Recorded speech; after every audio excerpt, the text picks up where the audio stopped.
Thank you, Lord Jesus. Hello po, magandang gabi po, mga minamahal po namin mga kapatid sa Panginoon. Sa gabing ito, muli po, itutuloy po natin ang ating talakayan dito sa Revelation chapter 6, pero dito sa Revelation chapter 4. Last Sunday po, natalakay po natin yung apat na anointing na binibigyan ng Lord sa kanyang church upang tapatan ito pong 4 horses ng Diablo na po, yung apat na pagsubok na darating sa mundo. Ito po ay talagang mga salot sa mundo. Merong gera, merong deception, merong tatalakay natin itong 4 horses para makita natin ang mga plano ng kaaway. No po? Meron siyang plano sa mundo. At ito'y pahintulutan ng Lord sa last days bago po maghari ang Panginoon sa mundong ito ng 1,000 years at bago dumating ang tinatawag na bagong langit at bagong lupa. Tatalakayin po natin itong Revelation 6 nang kunin ng Panginoong Jesucristo ang Book of Redemption sa kamay ng Ama. Ibinigay ito ng nakaupo sa trono at ito po ay nakaselyo ng 7 selyo. Nakalock po ito. Kinakailangan ma-break yung mga seals, yung 7 seals, para mabuksan yung Book of Redemption at ma-reveal doon ang lahat ng mga pangalan ng mga naligtas. Makukumpleto po yung redemption o yung salvation natin. Pero pag hindi nabuksan ng seals, hindi talaga marireveal ang pangalan ng mga naligtas o natubos. Kaya ito ang dahilan kung bakit si Apostle Juan umiyak. Sabi ng Bible sa Revelation chapter 5, nang makita ni Apostle John na walang karapat-dapat sa langit o sa lupa na kumuha sa aklat at magbukas, magkalag ng 7 selyo nito, walang karapat-dapat na po. Kahit yung 24 elders na nasa harap na nakapaligid na sa trono ng Diyos, sa altar ng Lord, hindi rin po karapat-dapat na kumuha doon sa Book of Redemption. Yung 4 na nilalang o mga beasts na nandun sa trono ng Diyos, kapaligid sa kanyang trono, hindi rin po karapat-dapat. Ayon sa Bible, lahat ng mga angel sa langit, milyon-milyong anghel, na kayo pong lahat. Lahat sila walang karapat-dapat kumuha sa Book of Redemption sa kamay ng Ama. Isa lang talaga ang karapat-dapat na kumuha ng aklat na yan. Kaya umiyak si John, tumangis siya ng mapait na pagtangis. Sabi ng Bible, sabi ni John, at ako'y tumangis, umiyak. Dahil walang karapat-dapat sa langit at sa lupa na kumuha sa aklat at magkalag ng 7 selyo nito. Habang siya tumatangis at umiiyak, lumapit ang isang elder, sabi sa kanya, wag ka nang umiyak.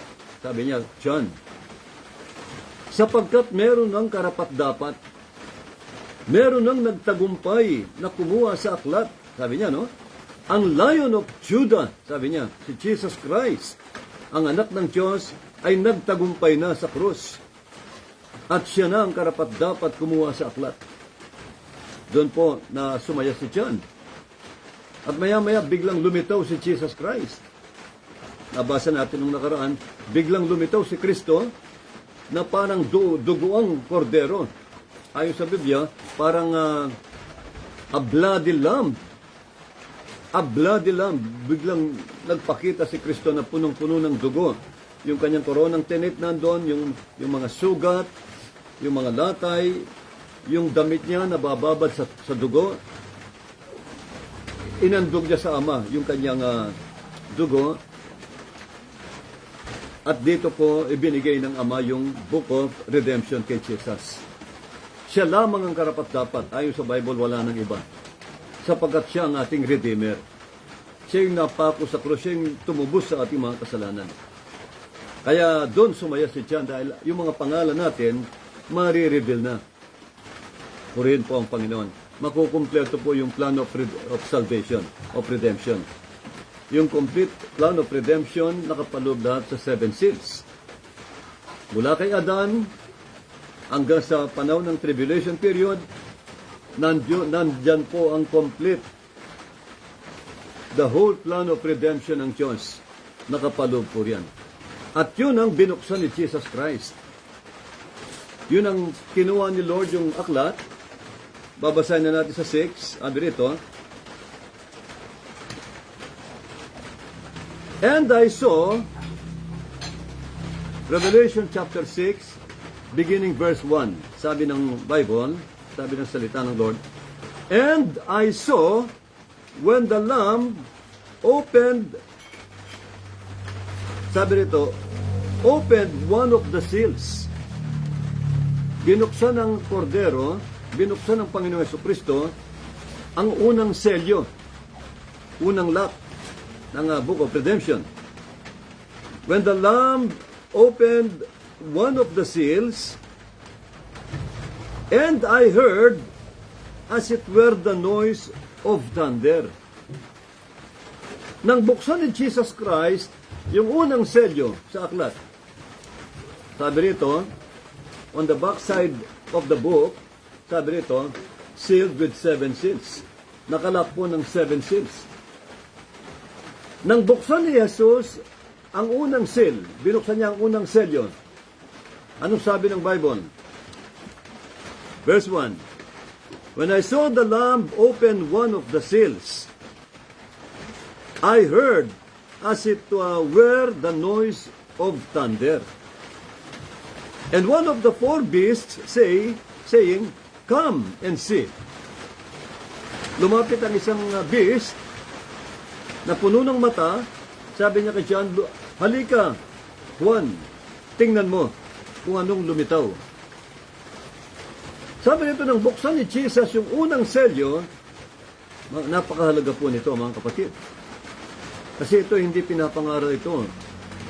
Maraming mga pastors hindi nila tinatalakay ito at hindi sila nangahas na pangaral po ito kasi napakaselan. Hindi tayo pwedeng magkamali sa 7 seals kasi meron tayong pananagutan. Revelation po ng Lord ito, kaya ang pamagat the Book of Revelation. Hindi birong bagamat revelation o revealed na, nasa mystery form pa rin. Tulad ng 4 horses. Yung 4 horses, hindi natin basta-basta mauunawaan yon kung walang revelation ng Lord sa atin. Bibigyan pa rin tayo ng wisdom para maunawaan itong mystery ito. Nireveal nga, pero in mystery form pa rin. Kaya nang buksan ni Jesus ang unang selyo, ano ang nakita sa langit? Ganito kahalaga ang 7 seals. Pagbukas siya sa unang seal, anong nangyari? Kumulog sa langit. Kumulog po, malakas na kulog. Dumagundong ang kulog. Anong ibig sabihin ng kulog? Kinakita ng Diyos ang kahalagahan po ng 7 seals.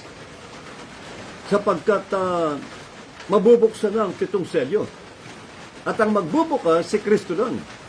Mga kapatid, kaya nga kumulog. Ibig sabihin, para bang sa isang kaharian, sa Inglaterra, no? Sa England o sa UK. Kapag may patalastas ang hari, may mahalagang announcement ang palasyo o ang hari o reyna, tutunog muna yung malaking trumpeta. Tutunog yung trumpeta para po yung mga tao malaman nila na mahalaga ang message na yun na ibibigay ng reyna o hari. Ganon din sa langit. Nang buksan ni Jesus ang unang seal, kumulog sa langit, kumulog. Sabi ng isang beast, halika Juan, sabi niya, come and see. Tignan mo kung ano ang lumabas. Ano ang nakita ni John? Verse 2, and I saw and behold a white horse. Puting kabayo ang lumitaw, a white horse. And he that sat on him had a bow. And a crown was given unto him, and he went forth conquering and to conquer the world. Nang lumitaw, nakita niya puting kabayo. At meron siyang rider. Yung hinete, ang nakita niya, ano sabi nito? Meron siyang hawak na pana. Pana. At anong sabi? He went forth. Inikot niya ang mundo. He went forth, conquering and to conquer. Kinonquer niya ang buong mundo. Buong daigdig. Malinaw po ito. Maraming mga churches, maraming mga preachers, pinapangaral nila ito. Ito raw si Jesus Christ. Mga kapatid, kahit nung panahon po ni Jimmy Swaggart, napanood ko ito. Sabi niya, ang white horse ay si Jesus Christ, ang nakasakay, ang rider. Naku po, mga kapatid, ganun din ang paniniwala ko nung araw. Nung hindi pa nireveal sa akin ng Lord ito, ang paniniwala ko talaga rito, si Kristo.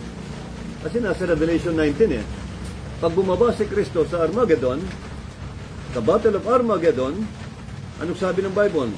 Bababa si Kristo, nakasakay sa puting kabayo, pati na ang mga saints, mga na-rapture, bababa rin, sabi rito, nakaputing kabayo. Yun ang pinagbatayan nila para sabihin nila na ang white horse dito sa Revelation 6 ay si Jesus Christ. Pero hindi po. Nagkamali ako ng napakalaking pagkakamali nung panahong yun. Nung pinapangaral namin ito si Kristo ito, maling-mali po. Salamat sa Diyos. Nagbibigay po siya ng revelation. Tinutuwid tayo ng Lord. At nire-reveal sa atin ang tamang interpretation kung sino talaga ang white horse. Ang sabi rito, ang white horse na ito, ang dala niya'y pana. Alam niyo ba ang pana?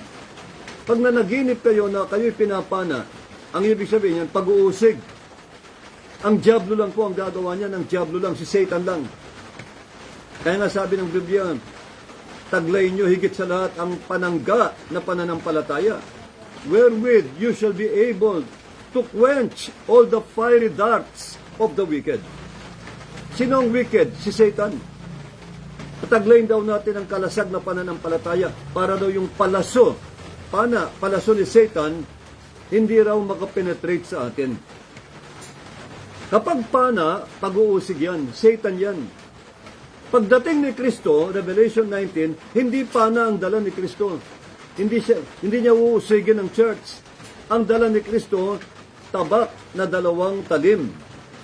Hindi naman literal na tabak yan. Alam natin lahat yun. Diba mga kapatid?